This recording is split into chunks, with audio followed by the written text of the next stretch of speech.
Todo mundo tem aquele filme que marca muito, né? E hoje eu resolvi falar dos meus, mas eu vou dar uma passada por todos os gêneros. Lembrando que eu não vou falar de subgêneros ou gêneros híbridos. Vamos dar uma passada só nos principais mesmo. Vamos começar pelo romance, então. A História de um Casamento é um filme que saiu em 2019 e foi muito aclamado. Nele a gente vai acompanhar um casal, o Charlie e a Nicole Barber. Os dois trabalham no mundo do cinema, os dois são casados e estão passando por um momento muito difícil, em que parece que não tem mais jeito, a única saída é o divórcio. E assim, esse filme aqui, o principal destaque pra mim são as atuações. O Adam Driver, que é conhecido por fazer o Kylo Ren, é Kylo Ren que fala, Murilo? E a Scarlett Johansson, que é mais conhecida pelo seu papel como a Viúva Negra. E assim, nesse filme aqui eles brilham. As cenas de briga são muito emotivas e a gente pode sentir a raiva e o desgosto que um dos personagens tem do outro. Assim, esse filme em alguns momentos pode ser bem pesado, mas eu acho que vale muito a pena e eu tenho certeza que quando você assistir, vai mudar a sua perspectiva de grandes coisas. Indo pra comédia, vamos falar de Anjos da Lei. O filme lançado em 2012, esse aqui é aquele típico filme de comédia pastelão americano. Nele a gente acompanha uma dupla de policiais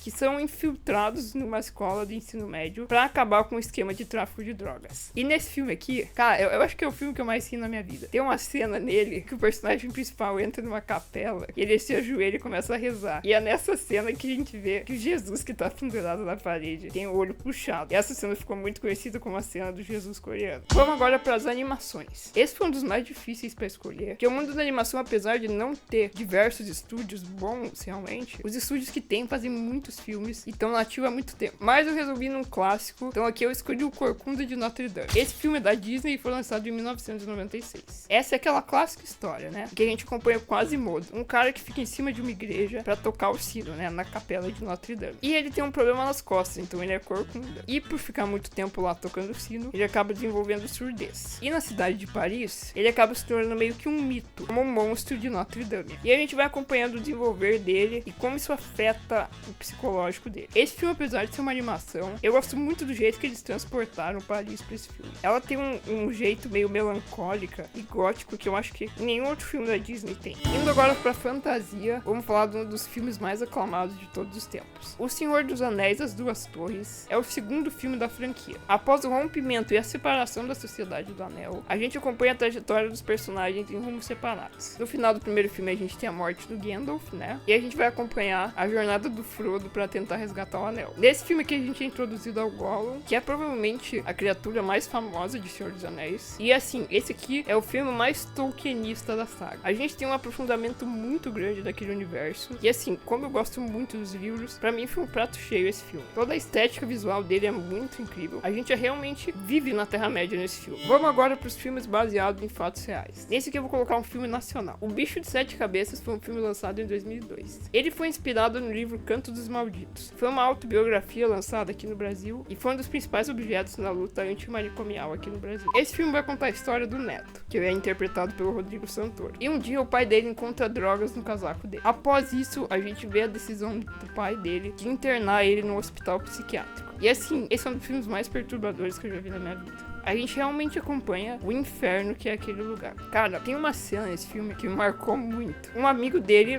do manicômio, é submetido a uma sessão de lobotomia. E, cara, essa cena chega a dar um embrulho no estômago, assim. Um fato interessante é que esse filme aqui ganhou muita popularidade na época. Então, o Congresso Nacional, após ver a repercussão disso, criou uma lei que proibiu as instituições com características como a desse filme. Então, lugares que não são apropriados para um ser humano viver. Indo pro drama agora, vamos falar de um filme que é bem desconhecido, que é Rush, Uma Viagem ao Inferno. Eu, na verdade, conheci esse filme aqui por causa da trilha sonora. Pra quem não sabe, quem gravou foi o Eric Clapton, né? E assim, nele a gente vai acompanhar uma dupla de policiais. Um já bem experiente, que é o Dean, e uma novata, que é a Kristen. E assim, na verdade esse filme aqui é mais pela perspectiva dela. E assim, a atuação da Jennifer Jason Leigh, pra mim, é a melhor da carreira dela. A gente vai vendo todo o desgaste físico e emocional da personagem. No início ela tá toda entusiasmada, porque ela sabe que vai trabalhar na polícia. Mas a gente vai vendo que ela vai descobrindo que não é realmente como ela pensa. E a gente vai vendo que ela vai entrando de cabeça no submundo. Pra mim, a melhor cena desse filme é no momento que ela tem uma crise. E assim, a atuação dela é impressionante.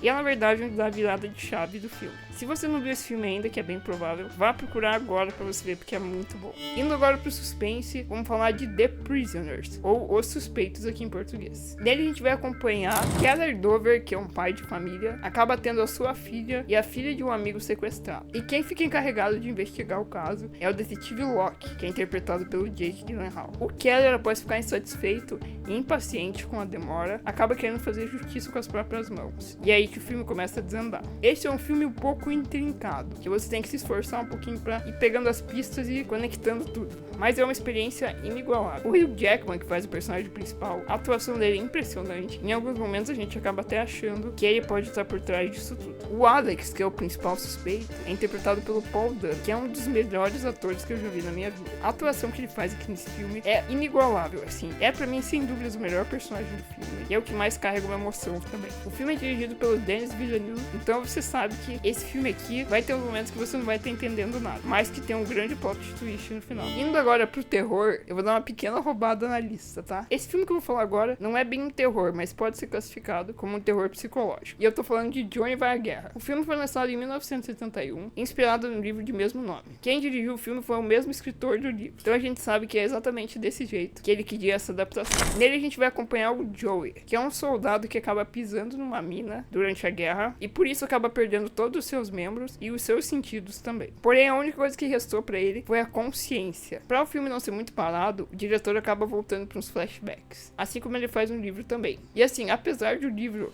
ser uma experiência inexplicável, que inclusive é meu livro preferido da vida, eu acho que o filme transporta muito bem pra gente essa sensação de não pertencer ao absoluto nada. Inclusive, em alguns momentos, a gente tem uma dúvida do personagem em se ele tá imaginando tudo aquilo ou se ele realmente tá vivo. Então o filme vai transitando entre flashbacks, que são o que lhe restaram, né, as memórias, e um ângulo de cima, onde a gente observa o personagem, que inclusive não é mostrado em momento nenhum do filme, e como ele tá sendo feito basicamente de uma cobaia de um laboratório. Esse é um filme que pode ser muito pesado em alguns momentos, então não é realmente pra qualquer um, mas eu recomendo pra todo mundo ver. O último gênero eu decidi deixar a ficção científica, e é porque aqui tem o meu filme preferido. E eu tô falando de Donnie Darko.